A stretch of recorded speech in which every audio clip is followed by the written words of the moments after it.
When King James VI of Scotland became James I of England in 1603, he undoubtedly had a peculiar obsession with anything occult. Immediately after ascending to the crown, he published his best-selling book Daemonology, which examined the subjects of witchcraft and demonic magic.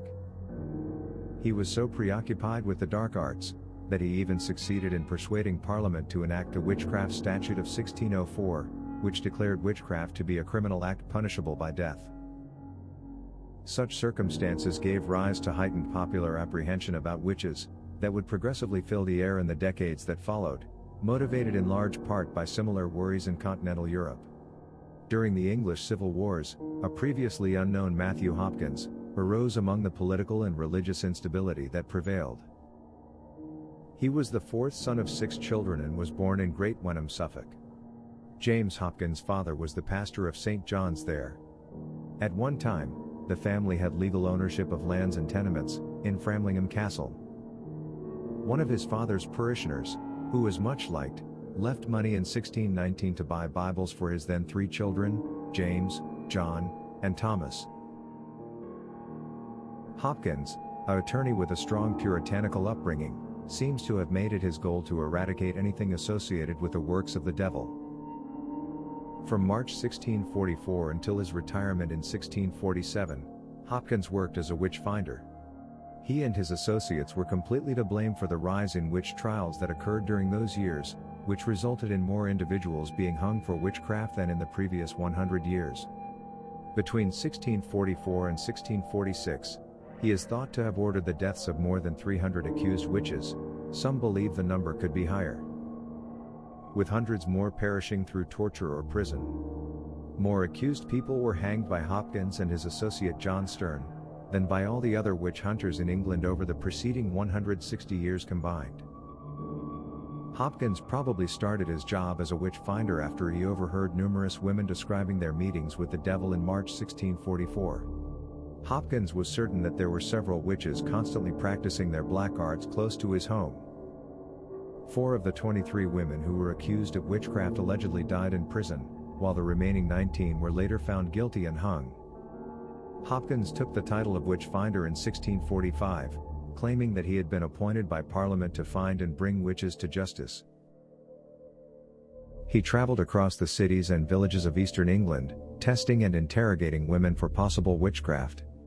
Naturally, all of this was provided for a fee, which was reportedly 20 shillings per town for his services. Hopkins appears to have swiftly transformed his quest into a lucrative business. Local taxes were being raised to support his work.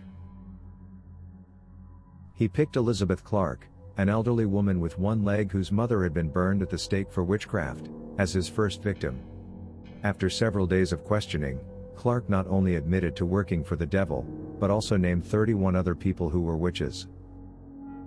Hopkins enlisted the help of 4 associates and set out to find witches in East Anglia, Suffolk, and Essex. Hopkins forced confessions from his victims through physical coercion, without the use of force because torture was prohibited in England.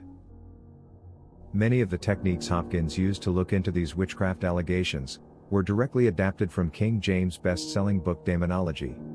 Additionally, although somewhat less harsh than the techniques used in continental Europe, they did involve keeping the suspect up for days on end, which led to the suspect being forced to confess to nearly anything, because they were sleep-deprived.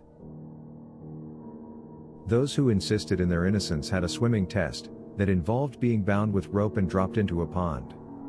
According to the belief, since witches had denied their baptism, all types of water would reject them. As a result, if the accused floated, they were determined to be guilty of practicing witchcraft. They were deemed innocent if they perished in the water. He often used a procedure known as pricking. Pricking involved sticking a needle or curved blades into a person who was thought to be a witch. The custom originated from the concept that all witches and sorcerers possessed a witch's mark, which could not be poked without causing agony. They were considered a witch if they did not bleed. However, retractable or dull blades were frequently used since unmasking witches earned him a very good living. Elderly widows, especially if they had cats, and persons who were disliked by their neighbors, were Hopkins' preferred targets, and more vulnerable to malicious accusations. However, John Lowe, The 70-year-old vicar of Branston was his most well-known victim, and a member of the clergy. Lowe groggily confessed to a slew of supernatural crimes, including sinking a ship off the coast of Harwich. After Hopkins and his crew nearly drowned him, they kept him awake for 3 days and nights, and made him walk without rest until his feet blistered. Later he recanted, but he was still sentenced to death. Lowe performed his own funeral rites, while being led to the gallows since he was denied access to clerics. Nobody cared to investigate whether a ship had in fact sunk off Harwich. It also explains Hopkins' ability to carry out his extensive investigations with such impunity. Assertions were made against Hopkins. The Reverend John Gole of Great Staughton investigated Hopkins' techniques in the spring of 1646, and dissected them in a caustic essay titled, "Select Cases of Conscience Against Witches and Witchcraft."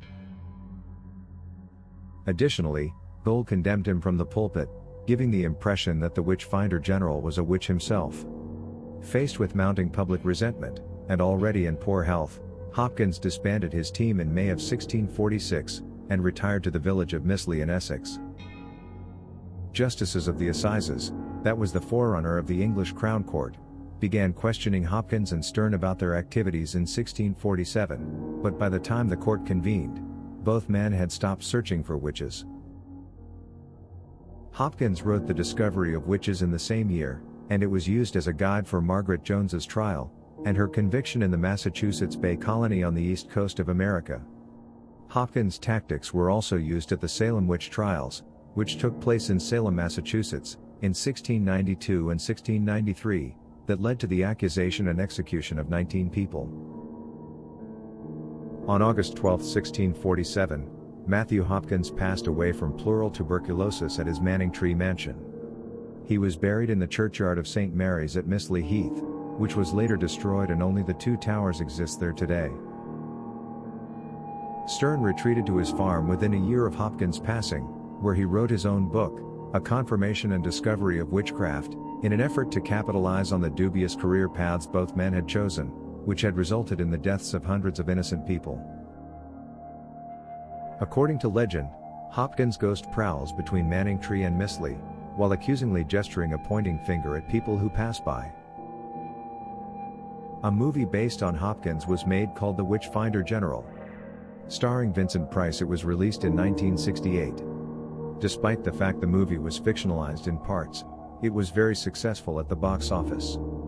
Price later called it one of his best movies. In 2005, the magazine Total Film named the movie one of the 15 greatest horror films of all time. In the United States, the movie was retitled The Conqueror Worm. So what do you think of Matthew Hopkins? Let us know in the comments below. And as always, please like and subscribe.